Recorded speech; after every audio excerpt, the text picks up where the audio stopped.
वालेकुम फ्रेंड्स।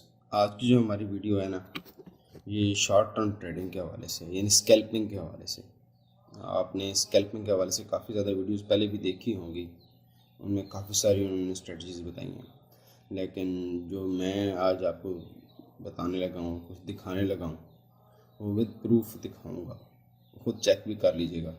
खुद आप चेक करेंगे तो इंशाल्लाह आपको मज़ीद ज़्यादा बेहतर तरीके से समझ में भी आ जाएगा कि आया जो स्ट्रेटजी मैं बता रहा हूँ वो काबिल अमल भी है या इफ़ेक्टिव है भी सही या नहीं। अब तक आपने जितनी स्ट्रेटजीज देखी है उसमें फ़लाँ ये देख लो, ये देख लो, ये इतने परसेंट, ये इतने परसेंट, एक दो चीज़ों में तो होगा, लेकिन मेजॉरिटी में आपको उसमें कोई ख़ास ऐसा फ़ायदा शायद नज़र ना आए। लेकिन जो भी मैं दिखा रहा हूँ ये आप खुद चेक कर लें। कल की डेट में ही बना है 2 दफ़ा वाला सिस्टम, जो ट्रेडिंग स्ट्रेटजी से मैं आपको बताऊँगा, जो भी बताने लगा। उसमें करना क्या है आपने कि हम जो पेयर सेलेक्ट करेंगे ना ट्रेडिंग के लिए, वो है हमारा EU और USD। ठीक है, EU और USD पेयर पे हम ट्रेडिंग करेंगे और हम जो टाइम फ्रेम सेलेक्ट करेंगे उसमें टाइम फ्रेम होगा 1 मिनट का, M1। ठीक हो गया। पहला क्या, करेंसी पेयर EU और USD। दूसरा टाइम फ्रेम हम सेलेक्ट करेंगे M1। उसके बाद हमने क्या करना है, उसके बाद हमने ये करना है कि हमने अपनी सेटिंग्स जो सी है ना उसमें हमने मूविंग एवरेज 200 नज़र आ रही है आपको। मूविंग एवरेज 200 है और ये एक्सपोनेंशियल है, EMP है। ठीक है, exponential moving average, EMA sorry. ठीक है, एक्सपोनेंशियल मूविंग एवरेज ले लेनी है आपने। उसके हिसाब से हमने सारी सेटिंग्स करनी है। अब करनी क्या है हमने सेटिंग्स हमने ये करनी है कि हमने कल वो मौका बना है 2 दफ़ा, जो भी मैं स्ट्रेटजी आपको बताने लगा हूँ, 2 दफ़ा कल मौका बना है। और मैंने जहाँ तक देखा है उसमें चांसेस नुकसान की बहुत कम है। लॉसेस के होंगे, शायद हुई भी होंगी, लेकिन इतने ज़्यादा नहीं है जितने ज़्यादा आपको उसमें चांसेस हैं उसके ट्रेडिंग से फ़ायदा उठाने के। तो अब कल का मैं दिखाता हूँ। ये हमारी चल रही है वो देखें, 14 जुलाई चल रहा है, 14 जुलाई यानी कल की डेट थी, आज की नहीं, कल की डेट। और टाइम फ्रेम चल रहा था उस वक्त, जो जो ट्रेडिंग सर्वर टाइम होता है वो उस वक्त था 4:41। यानी पाकिस्तानी तकरीबन 2 घंटे का फ़र्क बनता है हमारे पास, 2 घंटे तकरीबन। तो आप उस हिसाब से मैं भी आपको दिखाता हूँ हमने करना क्या है स्ट्रेटजी में। एक हम यूज़ होती है यहाँ पर, जो वाला से हम कहते हैं क्रॉस हेयर, जैसे समझाने के लिए कर रहा हूँ। इस क्रॉस हेयर को हम यूज़ करेंगे मेजरमेंट करने के लिए, मेजर करने के लिए अपनी उस ट्रेडिंग स्ट्रेटजी को। हमने इसमें करना क्या है, हमने ये करना है कि जब हमारा ये जो गैप है मूविंग एवरेज 200 और लास्ट कैंडल का एंडिंग गैप, इसका हमने देखना है। अगर ये हमारा गैप 30 पिप से ज़्यादा का बन रहा हो, अगर ये हमारा गैप 30 पिप ज़्यादा का बन रहा हो तो हम ट्रेडिंग लगाते जाएंगे। एक 30 पिप, फिर दूसरी लिमिट लगाएंगे 40 पिप, फिर तीसरी लिमिट लगाएंगे 50 पिप पे। अब इसको मैं प्रूफ करूंगा, विदाउट प्रूफ नहीं बताऊंगा। प्रूफ क्या है, हम देखें, मैं यहाँ से चेक करूंगा इसको। ये जगह बन रही है ना जहाँ पे कैंडल क्लोज हुई, यहाँ से यहाँ तक कितना बना, 40 पिप का। ठीक है, इसमें जो ये 403 लिखा हुआ है ना, इसमें लास्ट 3 जो हैं ये पॉइंट्स होते हैं, 10 पॉइंट का एक पिप बनता है। ठीक हो गया। तो हमने पॉइंट नहीं काउंट करने, पिप्स काउंट करने हैं। यानी अगर पॉइंट में जाते हैं तो आपके पॉइंट तकरीबन 300 से ऊपर हो, पॉइंट्स जो से हैं वो 300 से ऊपर। अब इसमें कितने शो हो रहे हैं, 403, यानी 300 पॉइंट्स होंगे तब आपने पहली ट्रेड लगानी है। और दूसरी ट्रेड कब लगाएंगे, जब 400 पे होगी। और तीसरी ट्रेड जब 500 पे होगी, यानी 30 पिप, 40 पिप और 50 पिप। अब जो बात करने लगा हूँ उसको प्रूफ करूंगा इंशाल्लाह। यहीं पे मैंने कहा था कि जब आपकी ये जो कैंडल है, क्लोजिंग कैंडल है, इसमें और मूविंग एवरेज 200 में, उस वक्त की मूविंग एवरेज यानी करंट मूविंग एवरेज ये वाली बन रही है। ठीक है, इसमें और इस क्लोजिंग कैंडल में अगर 30 पिप का गैप बन रहा है तो आपने ट्रेड लगानी है। ठीक हो गया। अब यहाँ से और से देखें, यहाँ से यहाँ तक एक हमारी ट्रेड बन गई थी। अब मैं नीचे तक लेके जाता हूँ, फिर और से देख भी लीजिएगा। अब मैं इसको दोबारा चेक करने लगा हूँ, यानी हमारी ट्रेड जो बनी वो तकरीबन यहीं से बन गई थी। ठीक है, तकरीबन यहाँ तक अगर आप और देखें 60 पिप तक गई है नीचे, 50-60 पिप, ऑलमोस्ट 60 पिप। तकरीबन, ठीक है। अब यहाँ से दोबारा ये मार्केट वापस अपनी जगह पर आई है, दोबारा अपनी जगह पर जहाँ तक गई थी ना वहाँ पर दोबारा अपनी जगह पर आई उसी दिन में, ठीक हो गया। आपने क्या करना है, आपने अपना जो टीपी है उसको आपने एडजस्ट कर लेना है, किस हिसाब से, इसी मूविंग एवरेज के हिसाब से, ठीक है। यहाँ तक ले आएँ या कोशिश करें बेशक इसको यहीं पे ले आएँ, आपको ये घाटा नहीं देकर जाएगा। इसी पर क्लोज करना है, इस पर क्लोज कर लें, नहीं चाहते तो इसके जहाँ से शुरू है वहाँ पर। ये तो परफेक्ट टीपी का ऑप्शन जो बता रहा हूँ ना। इन केस कभी कभार ऐसा भी होगा कि मार्केट आपकी जो सी है वो तकरीबन इसी रेड एरिया के रेंज में आ जाएगी, तो आपने ये देख लेना है कि आपका यहाँ से यहाँ तक कितना टीपी बन रहा है। लेट्स सपोज मैं देखता हूँ यहाँ से, अब यहाँ तक मार्केट गई, यहाँ से तकरीबन 60 पिप का था, तो यहाँ से भी तकरीबन 40 पिप आपको देके गई है, तकरीबन 40-43। तो ये जो स्ट्रेटजी थी इसमें मैंने सर्च किया, ये तकरीबन कम से कम अगर पहला ही टीपी करे तो $3, अगर 2 टीपी हो जाएंगे तो तकरीबन 3 + 4 $7, और 3 हो जाएंगे तो फिर इस तरह 7 और 4 11, यानी आपका 30 पिप का टीपी बनेगा। 30 पिप मीन्स जहाँ से आपकी ट्रेड लगी और जो यहाँ पर आपकी मूविंग एवरेज है ये तकरीबन इस जगह पर ला के इंशाल्लाह आपने ट्रेड क्लोज करनी है। मैं इसको जस्ट थोड़ा सा फिर क्लियर कर देता हूँ। यानी आपने जहाँ से शुरू की, लेट्स सपोज आपने ट्रेड, या मैं लाइन लगाने लगा, यानी आपने ट्रेड लगाई इस लाइन को ज़हन में रख के, ये जहाँ से ये लाइन इसकी बन रही है, ठीक है, यहाँ से यहाँ तक 30 पिप का गैप। अब आप और से देखो कि मार्केट जितनी नीचे गई है दोबारा उसने उस जगह को टच किया है। एक तो टीपी ये वाला बन गया, दूसरा इसने मौका कहाँ पे बनाया, दूसरा मौका भी बता देता हूँ। दूसरा मौका इसने बनाया है ये यहाँ पे, ये तकरीबन,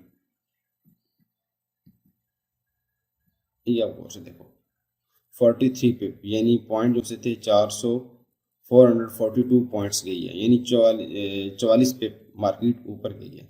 मैंने जो स्ट्रेटजी क्या है, स्ट्रेटजी है कि जब भी मार्केट की उस कैंडल में, क्लोजिंग कैंडल में, 1 मिनट वाली क्लोजिंग कैंडल में, और आपके मूविंग एवरेज 200 एक्सपोनेंशियल में करंट जो यहाँ पे है और गैप 30 पिप से ज़्यादा का हो जाएगा, तो आपने उसके अगेंस्ट, मतलब अगर आप मार्केट ऊपर जा रही है तो आपने सेल के ऑर्डर लगाने, सेल लिमिट लगानी है, और अगर मार्केट नीचे गई है तो बाई के ऑर्डर लगाने हैं। यहाँ पर हमारी बाई लिमिट्स बनी थी, मार्केट ने एरिया कवर किया, और यहाँ पर हमारी सेल लिमिट्स बनी है, फिर मार्केट ने दोबारा अपनी जगह कवर की है। यहाँ से अब जो हमारी ट्रेड लगी है वो उसका कौन सा एरिया बना है वो मैं आपको दिखाता हूँ, ताकि आपको थोड़ा सा अंदाज़ा हो जाए कि ये जो चीज़ें इतनी, इनको अगर इतनी मतलब बारीकी में समझ लेना तो ये बड़े काम आएंगी, ये इंशाल्लाह आपको बहुत कुछ दे के जाएंगी। एक जगह थी वो हमारी, चल इसको यहाँ से यू की बजाय इसको लाइन से ही मैं समझा देता हूँ, ठीक हो गया। ये लाइन है जी, ये यहाँ से आपकी ट्रेड ये तकरीबन यहाँ से बन रही है तकरीबन इसकी, इसमें, और आपकी जो मूविंग एवरेज में ये तकरीबन बन रहा था आपका वैल्यू 9991, और आपकी मार्केट गई 9991 से ऊपर, यानी तकरीबन मैं इसको आपको थोड़ा सा कैलकुलेट करके बताता हूँ। पहली ट्रेड बनती है आपकी ये इसी जगह पे, ठीक है, दूसरी ट्रेड फिर इससे 10 पिप ऊपर। तब जब यहाँ से ट्रेड लगेगी आपकी तो आपने इस मूविंग एवरेज को, जिसका टीपी है वो इसी यहाँ पे ला के रखना है, यानी तकरीबन 9990 पे। अब वो से देखें 90 पे या 94 पे, ये दोबारा मार्केट ऊपर जाकर दोबारा उसने अपनी जगह पे आई है। एक दफ़ा टीपी यहाँ से यहाँ तक लेके आया, दूसरा टीपी ये वाला था। अब इसको आप वो से देखते जाए, जस्ट सिर्फ समझा इसलिए रहा हूँ ताकि आपको पता हो कि स्ट्रेटजीज काम करती हैं, लेकिन फ़र्क क्या होता है कि हम लोग जल्दबाजी कर जाते हैं। उस जल्दबाजी में नुकसान क्या होता है कि कभी कभार हमारे बने बनाए यानी जिनमें चांसेस होते हैं कि बहुत ज़्यादा प्रॉफिट के, वो हम बस यूँ ही छोड़ देते हैं, थोड़ा पैनिक होके, थोड़ा घबराहट की वजह से, पता नहीं ये स्ट्रेटजी काम करेगी या नहीं। अरे भाई नुकसान कितना होगा यार, इसको हिसाब इसका कर लेना, इसका हिसाब मैं अभी समझाता हूँ। खुदा ना खास्ता अगर मार्केट टोटली आपके अपोजिट चली जाए तो लॉसेस के कितने चांसेस हैं। यहाँ तक ये वाला क्लियर हो गया ना। प्रॉफिट के कितने चांसेस हैं वो भी बता दिया कि अगर आपका इस एरिया से प्रॉफिट बनेगा तो मार्केट दोबारा उस एरिया को टच करेगी, यहाँ से दोबारा उस एरिया को। हमने इस moving average 200 exponential moving average के हिसाब से और जो हमारी करंट कैंडल क्लोजिंग होगी, अगर इसमें और मूविंग एवरेज 200 में मोर देन 30 पिप्स का डिफरेंस या 300 पॉइंट्स का डिफरेंस होगा तो आपने पहली ट्रेड लगानी है, और वो भी आप चूँकि इसमें डिफरेंस है, लेकिन अब यहाँ से आपने सेल की ट्रेड लगानी है, बाई की नहीं लगानी। और अगर आपकी मार्केट मूविंग एवरेज से नीचे है तो फिर आपने बाई की ट्रेड कंसिडर करनी है, सेल की ट्रेड कंसिडर नहीं करनी। ठीक है, मूविंग एवरेज से नीचे बाय और मूविंग एवरेज से ऊपर सेल। और इसका प्रूफ ये कल की डेट का है। ठीक है, आप खुद चेक भी कर लें इसको। अब 2 दफ़ा ये मौका बना और कम से कम इसने तकरीबन $10-12 दिए, $10-12 से भी ज़्यादा का। अब फ़र्क क्या बनता है हम लोगों के पास, क्योंकि एक तो अमाउंट बहुत थोड़ी होती है, और थोड़ी अमाउंट में जब भी हमको ट्रेड करना चाहते हैं तो हमारे बजाय फ़ायदे से हमारे नुकसान में जाती है। अब इसको मैं थोड़ा सा प्रूव कर देता हूँ। यहाँ पर मैंने क्या कहा था, हमारी जो पहली ट्रेड बनेगी वो हमारी बनेगी दिस पॉइंट, ये तकरीबन यहाँ से यहाँ तक बन रहा था, ये बन रहा है हमारा ऑलमोस्ट 1.1 पूरा 1 का। ठीक है, अब इसको 10 पिप का यहाँ से नीचे तक का गैप बनाते हैं। इसको मैं मैथमेटिकली यानी एक्सेल में कैलकुलेट करता हूँ। ठीक है, अब आप खुद देख लीजिएगा।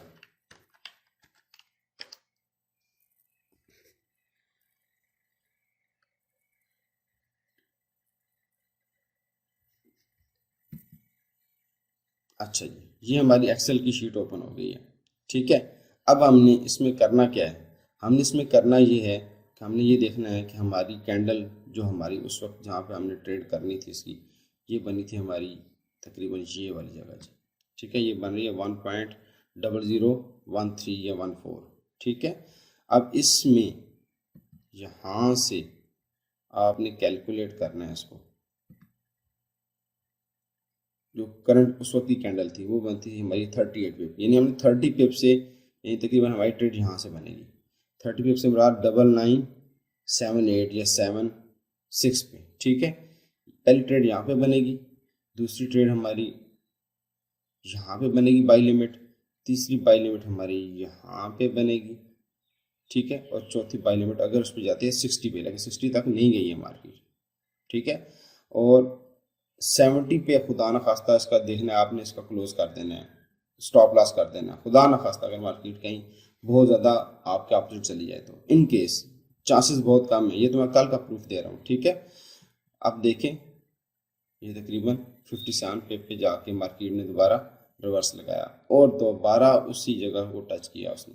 अब इसको मैं प्रूफ करता हूँ। 1 पॉइंट यहाँ से जो पहली ट्रेड बन रही थी वो हमारी बन रही थी तकरीबन यहाँ पे तकरीबन 99-97। ठीक है, अब इसको देखते जाओ। पहली ट्रेड बन गई हमारी 1.0010 सॉरी 13। ठीक है, और जो हमारी सेकंड ट्रेड बनेगी अभी, ये तो हमारा ऑर्डर है करंट जगह का, जहाँ से हमने मूविंग एवरेज को चेक करना है। जो पहला हमारा ऑर्डर लगेगा वो बनेगा 0.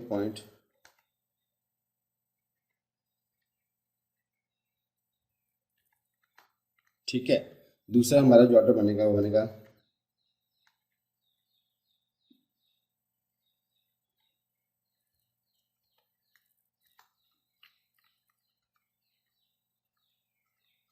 ठीक है, तीसरा जो हमारा ऑर्डर बनेगा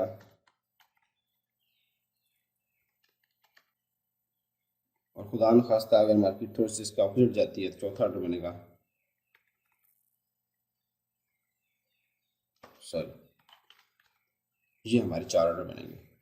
30 पे, 40 पे, 50 पे, 60 पे और 70 पे हमने एसएल कर देना है। यानी खुदा न खास्ता मार्केट अगर हमारे अपोजिट चली जाती है तो हमने फिर उसको एसएल करना है यहाँ पे लाके।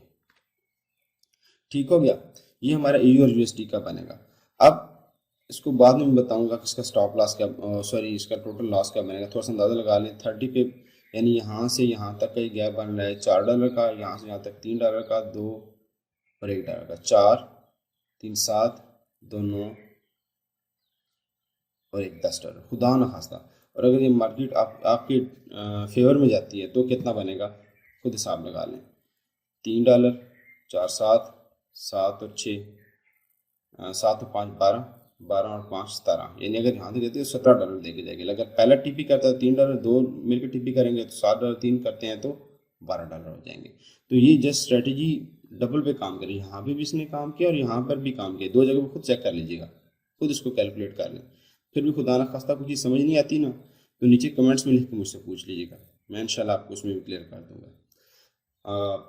बहुत ही इसमें से एडवांटेज उठाए हैं, बहुत ज़्यादा एडवांटेजेस। जो स्टूडेंट्स हैं उनको भी समझाता रहता हूँ कि जब इस किस्म की स्ट्रेटजी, इस किस्म का टाइम फ्रेम या इस किस्म की कंडीशन बनती है, ये बनती कब है, जिस वक्त कोई ऐसी न्यूज़ आ रही हो, जैसे फेड की न्यूज़ हो, फेड की न्यूज़ कह लो आप, या उसको इंटरेस्ट रेट वाली न्यूज़ कह लो, या जो मुख्तलिफ मुल्क ममालिक में कुछ ट्रेडिंग होते हैं हमारे, उसको क्या कहते हैं, मुआहदे, ठीक है। अगर उसमें कुछ ऐसा बहुत बड़ा कोई मुआहदा हो जाए, जैसे जिसमें वो, जैसे अब कल का प्रॉब्लम क्या बना कि हर करेंसी डॉलर के अगेंस्ट गिरी है, हर करेंसी तकरीबन मेन में, यूरो चाहे बाकी थी, USDCHF था, जैपनीज येन था। तो जस्ट समझाना वो लंबा काम है, उसको बाद में कभी किसी वीडियो में क्लियर करेंगे। फिलहाल ये समझाना चाह रहा हूँ कि शॉर्ट टर्म ट्रेडिंग में ये वाली स्ट्रेटजी बहुत ज़्यादा इफेक्टिव है, समझ में आ जाएगी। आप जैसे से काम करोगे आपको क्लियर भी होता जाएगा और आपको खुद ही पता चलता जाएगा कि कितने % इसका फ़ायदा है। तो ट्राई करें, इंशाल्लाह ये आपको फ़ायदा देगी। इंशाल्लाह अगली वीडियो में मिलेंगे, और चैनल को सब्सक्राइब और लाइक ज़रूर कर लीजिएगा। ओके, अल्लाह हाफ़िज़।